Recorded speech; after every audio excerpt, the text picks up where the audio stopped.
सोमवार को पुलिस का डंडा और रेलवे की जेसीबी मशीन एक साथ चली।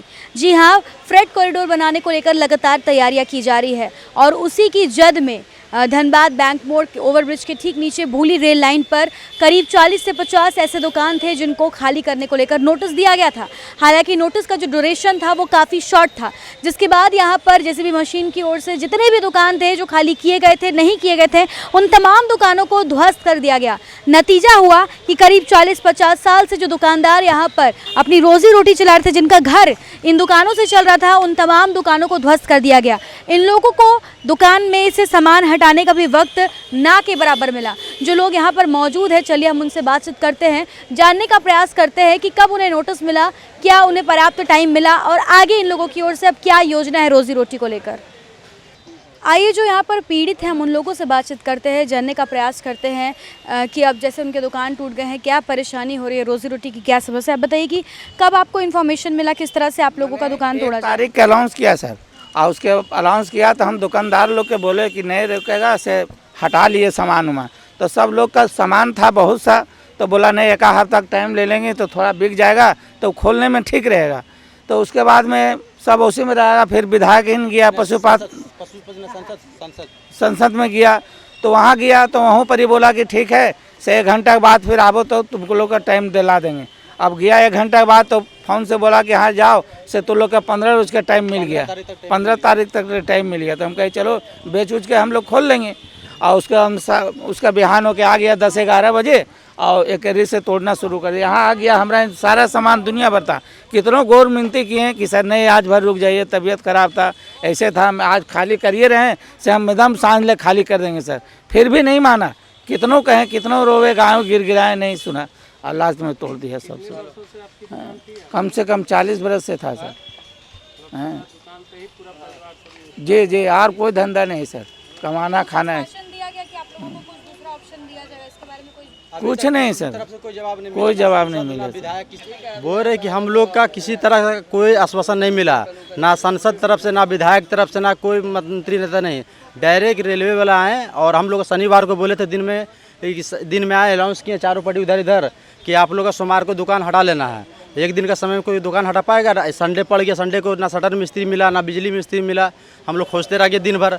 और सुबह हुआ तो सबको मीटिंग किया कि चलो पशुपतिनाथ सिंह से जाके वहाँ सांसद से भेंट करते हैं तो टाइम मिलेगा। तो हम लोग सुबह उठ के गए तो उनसे टाइम मांगा गया, तो बोले कि अभी हम लोग उठे हैं, मॉर्निंग वॉक किए हैं, तुम 1 घंटा के बाद आना। तो हम लोग ठीक है 1 घंटा के बाद गए। फिर दुकानदार लोग 50 ठो, तो हम लोग आश्वासन दिए कि तुम लोग जाओ, हम लोग बात हो गया है अधिकारी से, जो 15 तारीख तक टाइम मिल गया।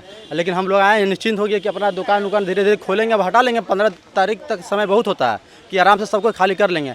लेकिन ठीक है 11 बजते रेलवे के अधिकारी लोग आए जितना, और क्या किए, बिल्डोजर आए, धीरे धीरे सबका तोड़ना चालू कर दिए। हम लोग गोड़ हाथ पड़ते रह गए, मतलब 1 मिनट का भी समय नहीं मिला। सामान उमान सब क्षतिग्रस्त हो गया, जितना था हम लोग का सब बर्बाद हो गया। भी गया और सामान भी नुकसान भी गया और दुकान भी गया और हम लोग का रोजी रोटी भी गया। मतलब हम लोग 3 दिन से ऐसे ही बैठे हुए यहाँ पे, ना कुछ खाना ना पीना। आज तक कोई देखने नहीं आया, ना बोलने आया। आगे क्या योजना है अब देखिए क्या होता है। हम लोग तो यहाँ पे बैठे हुए हैं और घर परिवार भी अभी खाना वाना कोई खाया नहीं, सब रो रहा कान रहा घर में।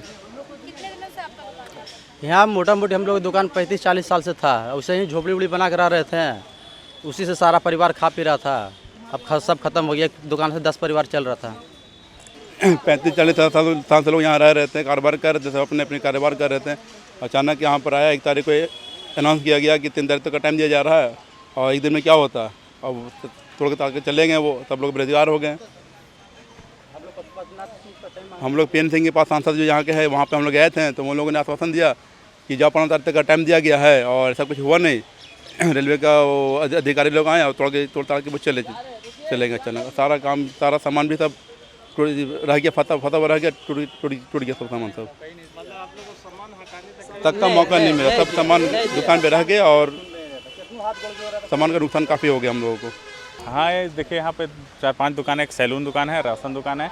रेलवे वाला जब आया था नोटिस दिया था तो यहाँ पर जितना दुकान है उन लोगों को नोटिस दिया था। पुल के नीचे का दुकान का नाम लेके, सबका नाम लिख के आया था वो लोग, पर्ची बना के। हाँ ये कमरू होटल है, इसका नोटिस आया था, लेकिन इस लाइन के पुल के नीचे एक भी दुकान का नोटिस नहीं आया। और रेलवे वाला कुछ नहीं बताया, आया और बोला अब तुम लोगों को अभी तोड़ना होगा। 15 मिनट का समय के अंदर में सारा तोड़ दिया, सामान तक नहीं। हाँ, बिना नोटिस के दिए हुए तोड़ दिया और कुछ सामान हटाने का तक मौका नहीं दिया। बोले सर कम से कम 1-2 घंटे थे। अब पीएन सिंह के पास हम लोग गए थे तो बोला था, आश्वासन दिया था कि तुम लोग को समय दिया जाएगा 10-15 दिन तक, 15 तारीख तक, लेकिन कुछ नहीं हुआ।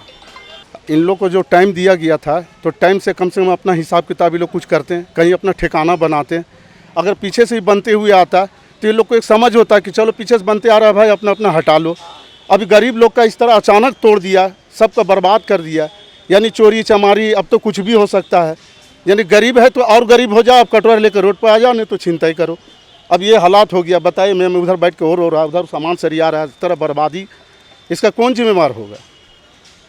आपने सुना, हमने इन लोगों से बातचीत की। इन लोगों ने बताया कि कैसे इनके दुकान को मशीन की ओर से ध्वस्त कर दिया गया है। इन लोगों ने बताया कि इन्हें इन्फॉर्मेशन दिया गया था कि यहाँ पर इन दुकान के जो सामान है वो हटा लें। हालांकि जब ये सारी समस्या को लेकर धनबाद के सांसद पीएन सिंह के पास पहुँचे तो वहाँ पर उन्हें ये आश्वासन दिया गया कि 15 दिनों का आपको वक्त दिया जा रहा है, आप 15 तारीख तक अपनी दुकान को खाली कर लें। ये सभी अस्वस्थ होकर जब वापस आ गए, अचानक से एक दिन के अंदर, यानी कि एक दिन के अंदर ही तमाम दुकानों को ध्वस्त करने लगे और सब जितने भी दुकान थे जिनके अंदर सामान भरे थे उन्हें खाली करने का मौका भी नहीं दिया गया, जिसे लेकर इन लोगों के अंदर नाराजगी है। लेकिन अगर हम नाराजगी को हटाकर दूसरी ओर इनकी समस्या को समझने का अगर प्रयास करें तो साफ तौर पर हम सोच सकते हैं कि जो लोग अपना घर चला रहे हैं, रोजी रोटी जिनकी चल रही है इन दुकानों से 40-50 वर्षों से, वो यहाँ पर बसे हुए हैं और करीब 40 से 50 दुकानें आपको हम दिखाना चाहेंगे। देखिए, अभी भी लोग यहाँ पर हैं। कुछ लोग अभी भी ऐसे हैं जो मलबे में अपने जो है कीमती सामान को तलाश रहे हैं। कई ऐसे भी लोग हैं जो बता रहे हैं कि रात के अंधेरे में कई लोग यहाँ से सामान लेकर भी निकल जा रहे हैं। तो कुल मिलाकर यहाँ पर अभी रोजी रोटी की समस्या तो उत्पन्न हुई है, साथ ही साथ उससे कई ज़्यादा नुकसान भी इन लोगों को सहना पड़ा है, आक्रोश भी उतना ही देखने को मिल रहा है। साफ तौर पर इन लोगों ने बताया कि सांसद के पास ये उम्मीद लेकर गए थे, आश्वासन मिला, लेकिन कहीं ना कहीं वो आश्वासन झूठा था, जिसका नतीजा ये हुआ कि कई कीमती सामान भी यहाँ पर ध्वस्त हो गई है। आपको बता दें कि जब यहाँ पर रेलवे की ओर से और पुलिस के जो अधिकारी आए थे, इन लोगों की ओर से जब यहाँ पर इन दुकानों को ध्वस्त किया जा रहा था तो इन लोगों की ओर से कोई विरोध भी नहीं किया गया था। बहुत ही सामान्य ढंग से इन लोगों ने इस चीज़ को एक्सेप्ट कर लिया। लेकिन ज़रूरत है कि कहीं ना कहीं अब धनबाद के सांसद और विधायक, जिससे इन लोगों को उम्मीद है, वो इन लोगों के लिए कुछ ना कुछ इनिशिएटिव ले, कुछ अच्छा कदम उठाए ताकि इनके सामने जो फिलहाल रोजी रोटी की एक समस्या है वो ना खड़ी हो। अब देखते कि कब तक इन लोगों को दूसरा अल्टरनेट ऑप्शन मिलता है या फिर समस्या जस की तस बनी रहती है, ये तो आने वाला वक्त ही बताएगा। लेकिन कहीं ना कहीं फ्रेट कॉरिडोर के निर्माण को लेकर जिस प्रकार से तैयारियां चल रही है, अंदाजा लगाया जा सकता है कि बहुत जल्द फ्रेट कॉरिडोर तैयार जरूर हो जाएगा, लेकिन उसकी बलि कितने मासूम को चढ़ना पड़ेगा, यहाँ पे एक प्रश्न जरूर उठता है। इस तरह के तमाम अपडेट्स हम आप तक पहुँचाते रहेंगे अपने सहयोगी संतोष के साथ। Shambhavi Singh, the news post, Dhanbad.